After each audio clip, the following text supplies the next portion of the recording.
Hi, welcome back.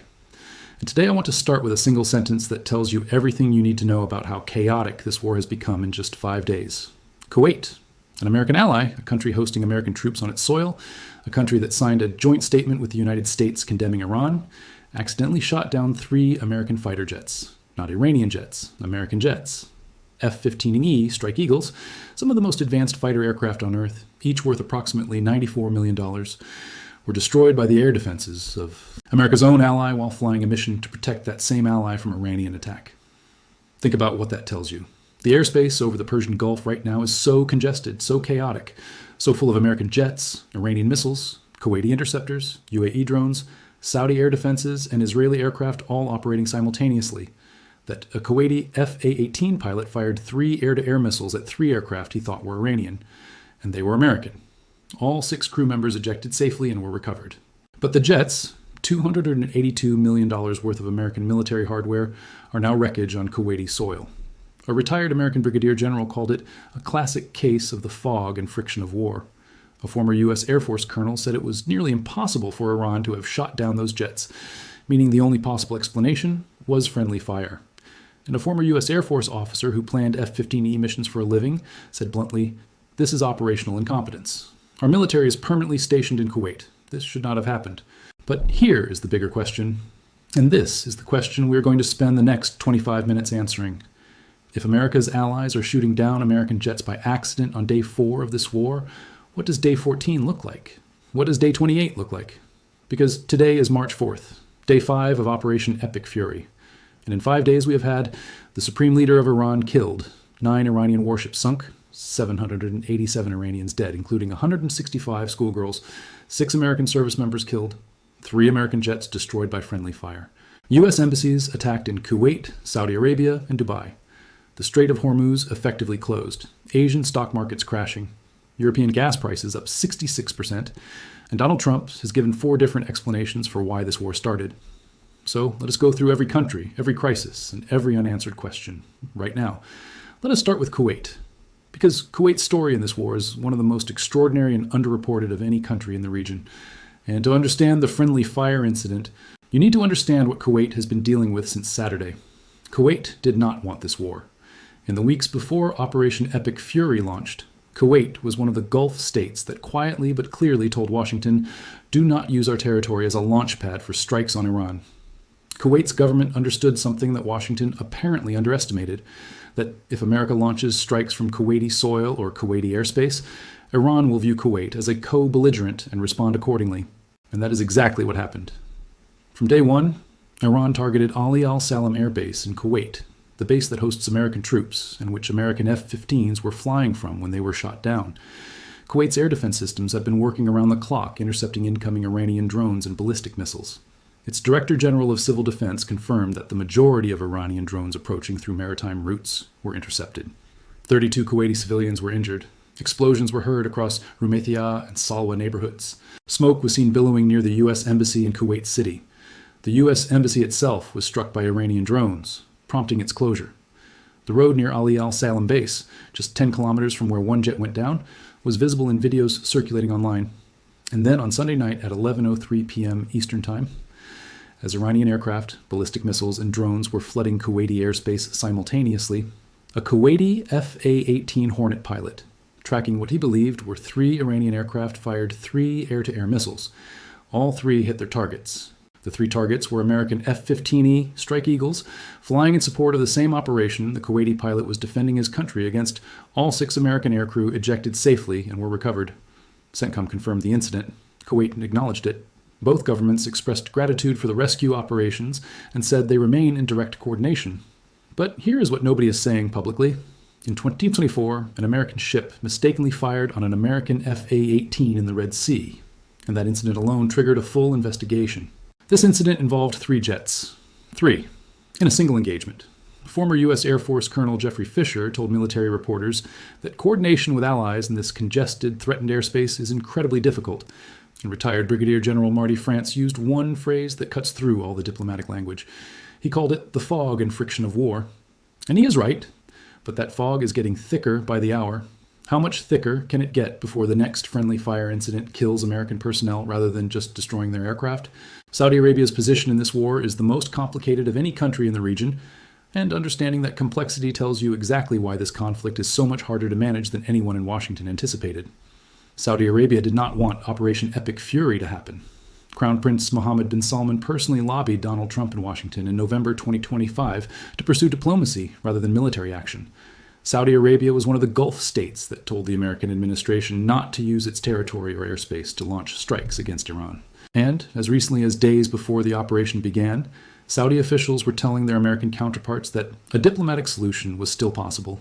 And then the bombs fell, and Saudi Arabia found itself in an impossible position. It did not sanction the strikes. It was not consulted. And within hours, Iran was targeting Riyadh. Saudi Arabia confirmed Iranian attacks on its capital and its eastern province. The region where the vast majority of Saudi oil production is located, Saudi air defense systems intercepted the incoming missiles and drones. The kingdom claimed successful interception, but the explosions were heard, the smoke was visible. And within 48 hours, the U.S. Embassy in Riyadh was struck by 2 Iranian drones, causing limited fire and minor damage, confirmed by the Saudi Defense Ministry. Saudi Arabia's foreign ministry called it a flagrant Iranian attack in the Saudi capital. Saudi Arabia responded the only way it could without fully committing to the war. It issued statements condemning Iran's attacks. It signed the joint statement with the United States and other Gulf nations, affirming the right to self-defense. And it summoned its ambassador from Tehran. Think about that for a moment. Saudi Arabia restored diplomatic relations with Iran in 2023 in a China-brokered deal that was celebrated globally as a breakthrough moment for Middle East stability. That entire diplomatic achievement, the product of years of careful negotiation, has been destroyed in 5 days of war that Saudi Arabia explicitly tried to prevent. The Ras Tanura oil refinery, one of the world's largest, located in Saudi Arabia's eastern province, was attacked by Iranian drones and shut down as a precaution. Saudi supertankers, which would normally be loading oil at Ras Tanura for delivery to Asia and Europe, are now sitting idle.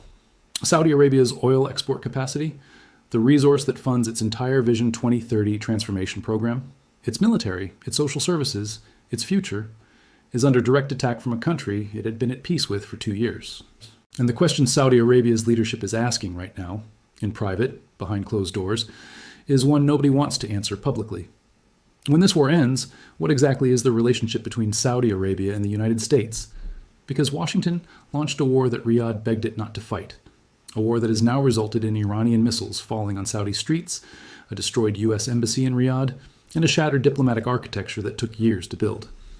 How do you trust an ally that does that? If there is one country in this war that is taking the most extraordinary punishment while saying the least about it publicly, it is the United Arab Emirates, and the numbers alone are staggering.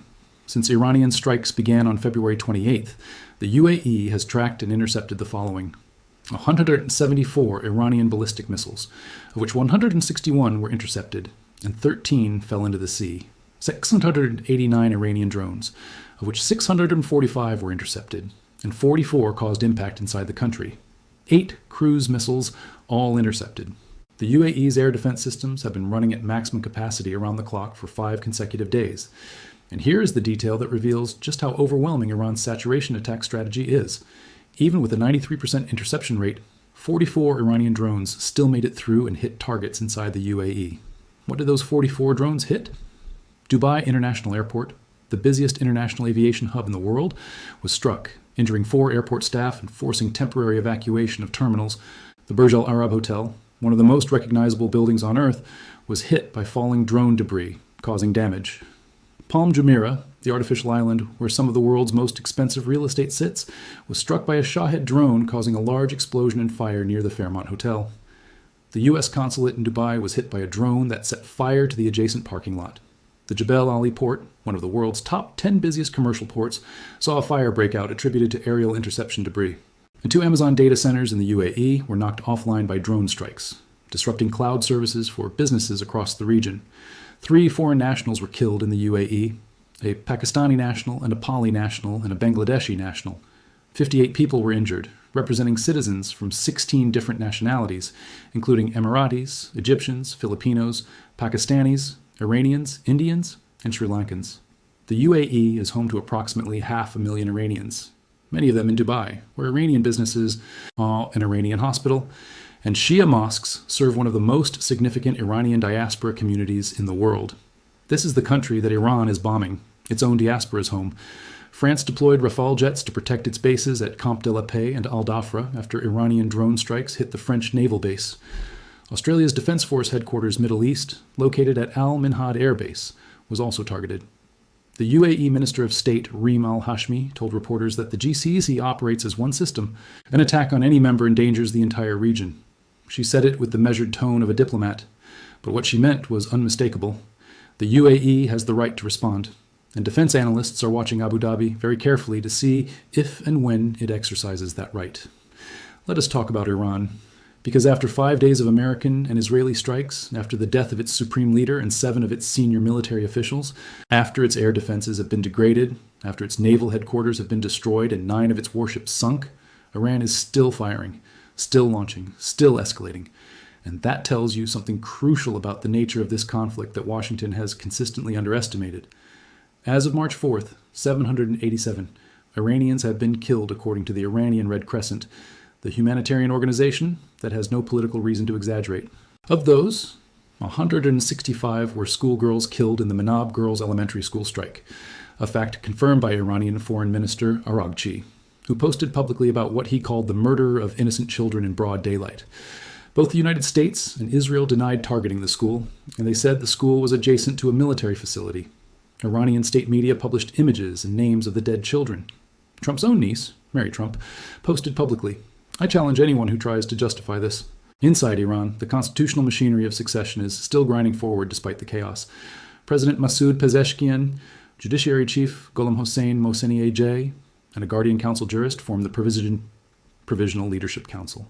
The Assembly of Experts building, the body responsible for choosing the next supreme leader, was struck by Israel on Tuesday, March 3rd, in a deliberate attempt to disrupt the succession process. Despite that, Iranian sources say the process continues through alternative secure locations. The most powerful remaining voice in Iran is Ali Larijani, Khamenei's closest confidant, Secretary of the Supreme National Security Council, survivor of the opening strikes.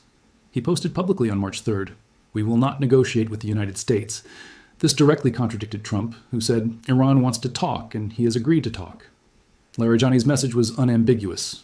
Iran's negotiating position, if it ever returns to a table, will be from a posture of defiance, not surrender.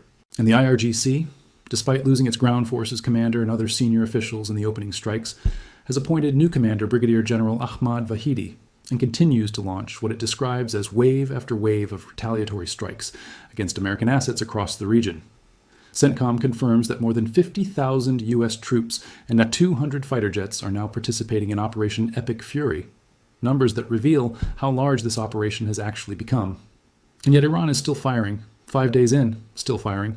Here's a sentence that no analyst, no general, and no government official anywhere in the world predicted would be true on March 1st, 2025, 1 year ago. Every single member of the Gulf Cooperation Council, all 6 of them, was targeted by Iran within 24 hours. Saudi Arabia, the UAE, Qatar, Kuwait, Bahrain, and Oman. All 6, simultaneously, for the first time in history. Qatar analyst Sinem Cengiz said it bluntly. For the first time in history, all GCC states were targeted by the same actor within 24 hours. Their long-standing nightmare scenario has happened. That is not rhetorical exaggeration. It is the documented assessment of a researcher at Qatar University's Gulf Studies Center. Let us go through what each country experienced. Bahrain, the U.S. Fifth Fleet headquarters, was struck. Smoke rose from the Jufair area. 45 Iranian missiles and 9 Shahed 136 drones were intercepted.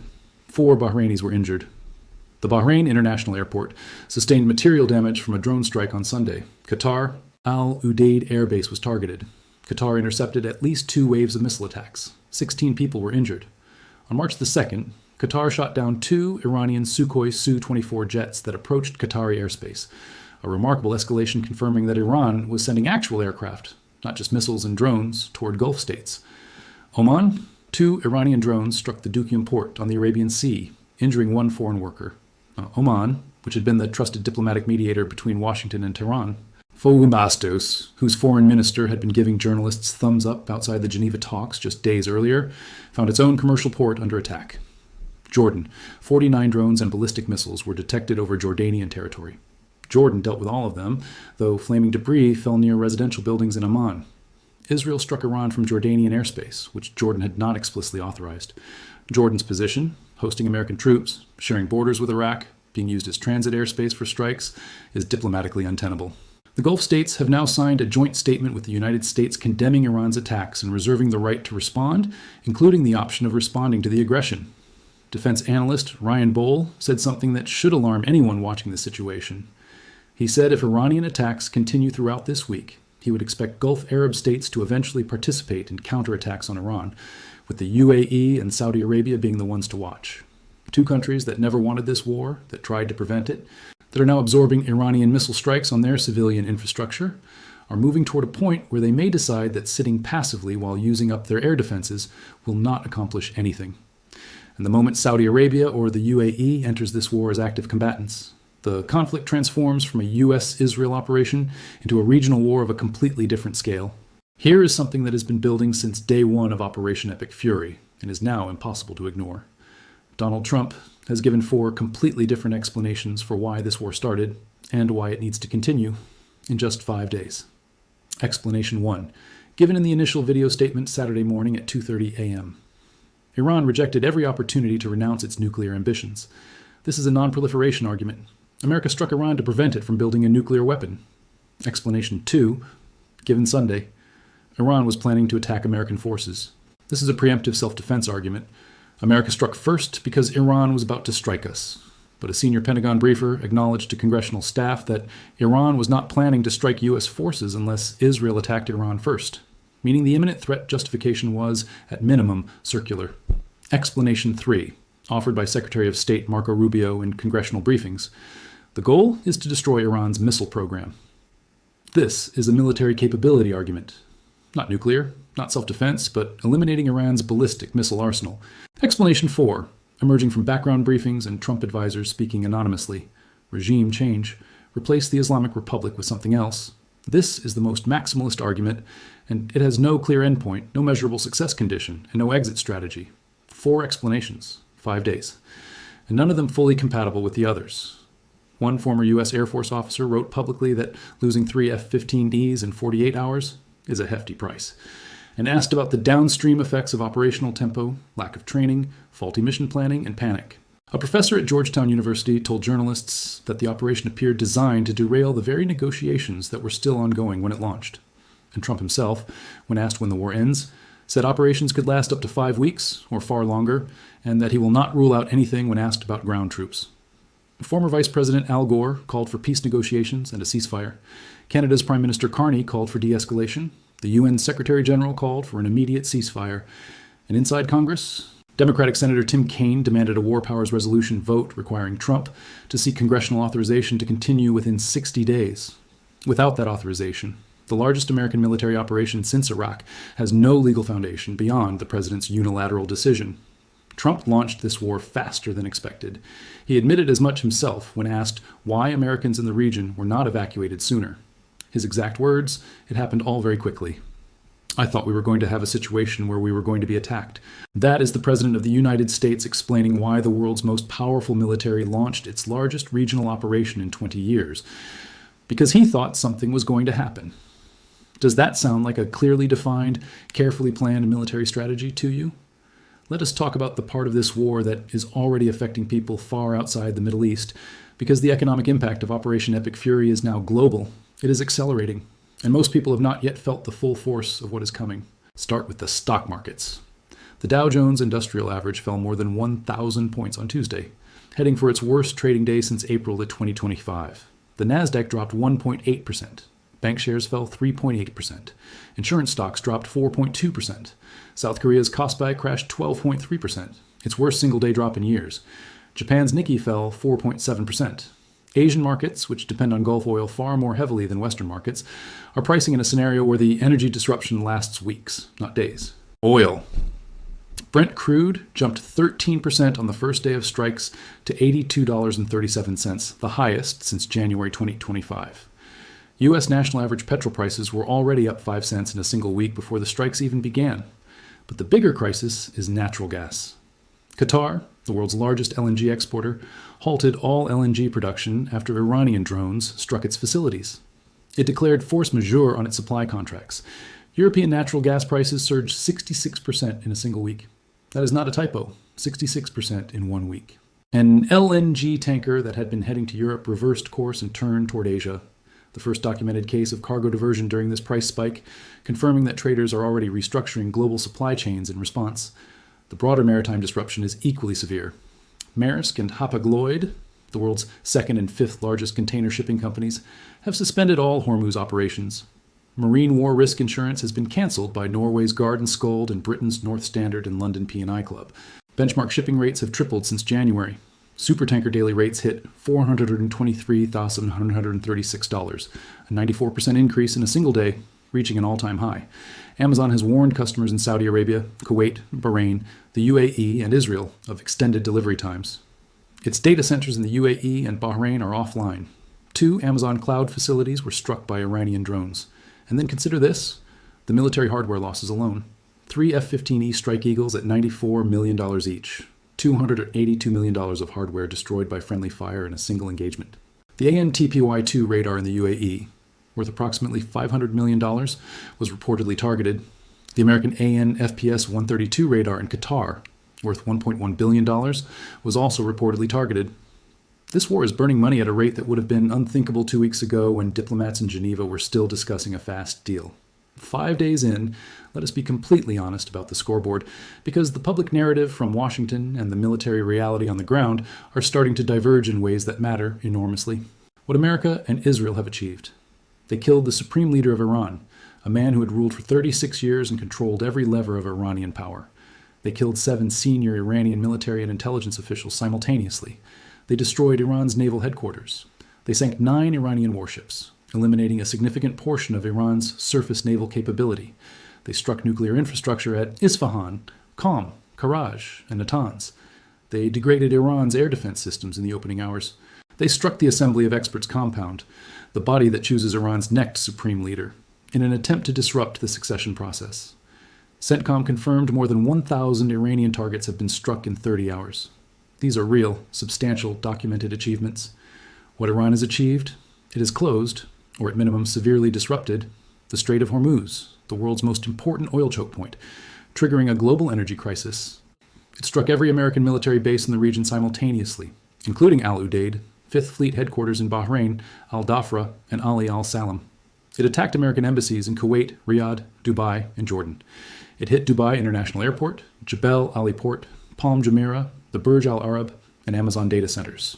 It shot down 2 Qatari interceptors. It forced the evacuation of more than 9,000 Americans from the Middle East. It triggered the largest single-day stock market drops in Asian markets in years. It caused European natural gas prices to spike 66%. It forced 900 flight cancellations, stranding more than 1 million passengers. And it is still firing, day 5, with new IRGC commanders in place and no signal of ceasefire from any Iranian official with authority. Qatar University defense analyst Ali Bakr said something that cuts through the noise. He said the conflict has shown structural vulnerabilities, that despite decades of heavy defense spending, Gulf states remain highly exposed to missile and drone warfare. The saturation attacks remain a serious concern. Collective coordination among Gulf states is limited at best and operationally non-existent. That is a professor at Qatar University saying that the entire Gulf's collective air defense architecture, billions and billions of dollars of American-supplied hardware, is struggling to handle what Iran is throwing at it. Whose objectives have been achieved? America killed the leader it wanted to kill. Iran shut the strait it threatened to shut. Both sides achieved their day 1 objectives, and now both sides are 5 days in with no exit ramp in sight. Let us end with honesty, because the 5 questions this war has raised in its first 5 days are the same 5 questions that will determine whether Operation Epic Fury is remembered as a decisive victory or a catastrophic miscalculation. Question 1. What is the actual military objective? Trump said nuclear weapons, then self-defense, then missile programs, then regime change. Rubio said missile programs specifically. But if the goal is regime change, who rules Iran after the IRGC? Secretary of State Rubio admitted publicly that no one really knows who might replace Khamenei. Launching a regime change war without knowing what replaces the regime is not strategy. It is improvisation at the highest possible stakes. Question 2. What happens to Iran's nuclear material? IAEA Director General Grossi said publicly on February 19th, just 10 days ago, that most of Iran's enriched uranium is still there in large quantities where it was. The strikes have not located and destroyed that material. Until that material is accounted for, the nuclear threat that this entire operation was supposedly launched to eliminate has not been eliminated. Question 3. How does this war end? Trump says 4 to 5 weeks. But Iran's Larijani says no negotiations with the United States. The Houthis have resumed Red Sea attacks. Hezbollah has opened a third front from Lebanon. Iraqi militias are attacking American bases. The war is expanding, not contracting. What does the exit look like? Question 4. What happens to America's Gulf alliances? Saudi Arabia and the UAE did not want this war. They are now absorbing Iranian missile strikes as a direct consequence of a war they begged Washington not to start. Kuwait's air defenses shot down 3 American jets by accident. Qatar is hosting U.S. forces, while its LNG facilities have been attacked and its economy is in crisis. These relationships have been profoundly damaged in 5 days. How they are repaired, and whether they can be, will define American regional strategy for the next decade. Question 5. And this is the most important one. What do the Iranian people do next? Half the country was celebrating in the streets when Khamenei died. Half was mourning. The IRGC is still fighting. The constitutional succession process is still grinding forward. Trump told Iranians to rise up and take their government. But bombing schoolgirls in Manab is not a strategy for winning Iranian hearts and minds. Whatever emerges from the rubble of the Islamic Republic, whether it is an IRGC military government, a reformed civilian government, or something the world has not yet imagined, will be shaped as much by how this war was fought as by who wins it. In the comments below, I want one answer from every person watching. 5 days in, do you think Operation Epic Fury achieves its objectives? Or has this war already created more problems than it was launched to solve?